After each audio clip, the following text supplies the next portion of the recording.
Hi, I'm Shayna. I'm the art director for Reckoning, and in this video clip I want to talk to you a little bit about storyboarding. Storyboarding, as we use it in Reckoning, is a tool that you're going to use as implementers and teachers as a way to get to your lesson plans. Storyboarding is basically a brainstorming process that allows you to get an overview, sort of a bird's eye view of a project, an event, an idea. And today I'm going to walk you through how we do that. And then in the future, working with me, you're going to be making some storyboards of your own in planning projects. So now we're going to go ahead and shift and take a look at the storyboarding process. To start your storyboarding process, we are going to use a big circle. It's important that we're using a circle instead of a rectangle or square, because the circle symbolizes room to move. It's got some fluidity.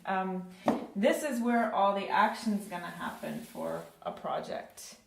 So the next step in your storyboarding process is to go ahead and put up the title of your project or your event.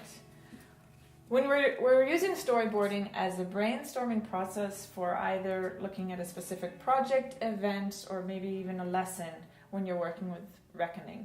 Again, the purpose of the storyboard is to get you to the details of the script and to always give you a reference point for what your goals are. Putting the title down gives you already words and a visual of what your container for the project is, what your bookend or your context for the project. So in this case, the example that we're going to look at is the Superhero in Me, which is an art project where, what do you think it might be? Let's see, Superhero in Me. Maybe we're going to see some superheroes. And that's exactly it. We're going to ask the kids to develop a superhero version of themselves. So the title already creates that sort of context. It gives you that reflection point. The next step we want to look at is what our character pillars are.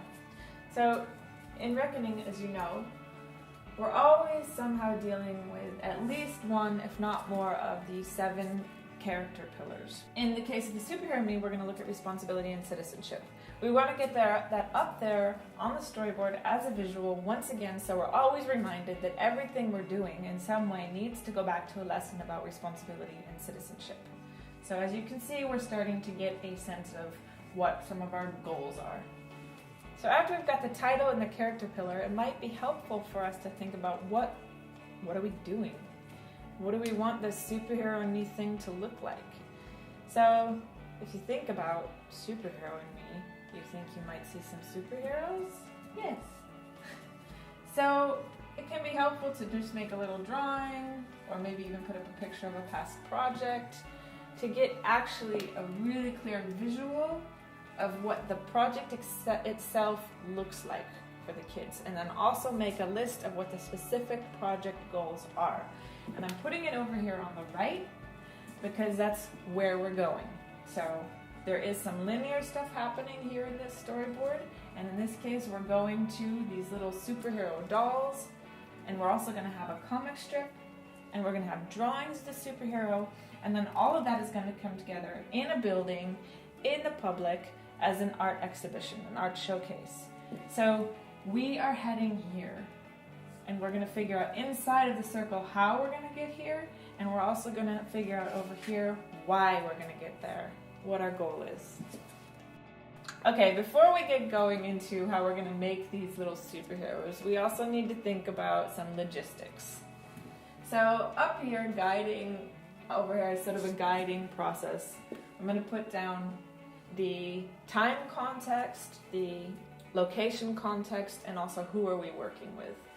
So in this case, for the Superhero in Me project, we're going to do this project over 6 weeks. It's going to happen in September of 2013, and we're going to be working with a WAFA school. Helps if you save your storyboard so you know what the project was. That then creates a guide for the logistics. And there's one more guiding visual idea that we want to get down here. That's actually what all this stuff is resting on, which is a foundation of knowledge and character development.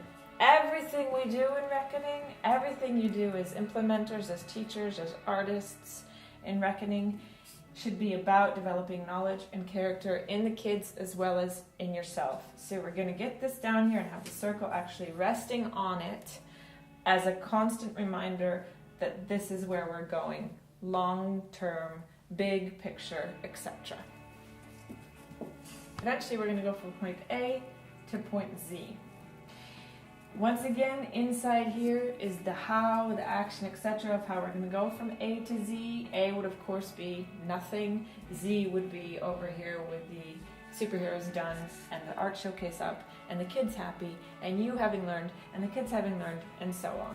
Okay, there's one more thing we need to lay down before we really get to the working part of the Superhero Me project. That's going to be our learning objectives. And with every project or event, you're always going to have two different types of learning objectives. You're always going to have skill-based objectives and behavior-based objectives. Skill-based objectives are exactly what it sounds like.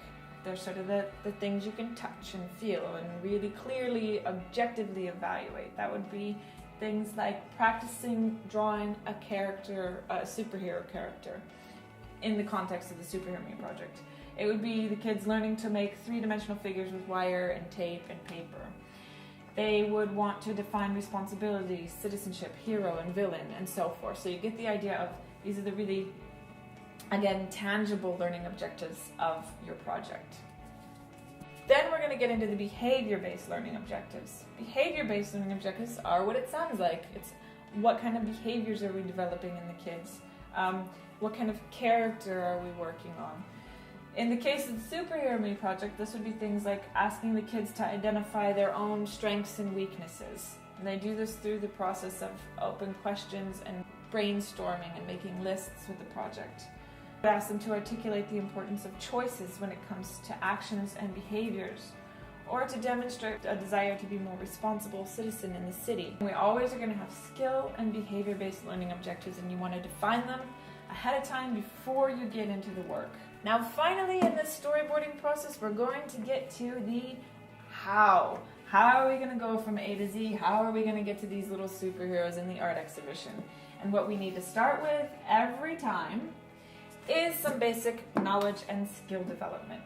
This is the research part. This is the laying down the groundwork, creating the structure for a project. So you're going to sit with the kids and you're going to do things like define the terms you're using. You're going to talk together to figure out what is responsibility, what is citizenship, what is a hero, what is a villain. You're going to look at pictures of those things. You're going to have some dialogue and discussion to find out what everybody thinks about those things. What are their experiences with them? You're going to do writing, reading, maybe looking at newspapers, maybe watching videos, etc. This is again laying the groundwork. After you've laid the groundwork, you're going to get into what a lot of people consider the fun part, which is the experience and process. This is where you're going to get your hands dirty. You're going to have materials out on the table. The kids are going to be creative. You're going to be working with them to develop those skills we talked about before. It's going to be active. You're going to be drawing, painting, making photographs, making videos. You're going to be asking the kids open questions while they're working. It's going to be messy. It's going to be fun. It's going to be the how of how we're going to get to the little superheroes. And the last stage of this A to Z process is synthesis and analysis. And this is a really important step that unfortunately a lot of people tend to skip over, especially when you're dealing with art. But it's critical to get to the reflection and to really get to the deeper part of these behavior goals and this knowledge and character development. The synthesis and analysis stage will involve spend time looking together at what the kids have done, dialogue about it. Why did you do what you did? Why did you use a yellow costume on your character? This is also an evaluation stage. So the kids are actually going to have evaluation forms with questions about their project where they're going to reflect on, again, some more of those questions. What did you learn? What does responsibility mean to you? Did making the superhero teach you anything about responsibility, etc.? And then in this synthesis and analysis stage, we also have the exhibition, because it's important to put this out there to the public and let the public also then reflect on what the kids have done, what we've done as an organization.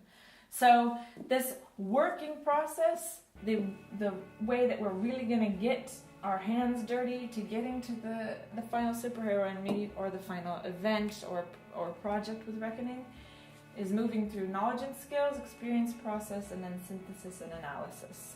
So now you can see what a storyboard should sort of look like and the basic components of what a storyboard should contain. We've got title, character pillar, our circle to play in and work with, our steps to A to Z, where we're actually going, we have our logistics, big foundation, and we have our learning objectives.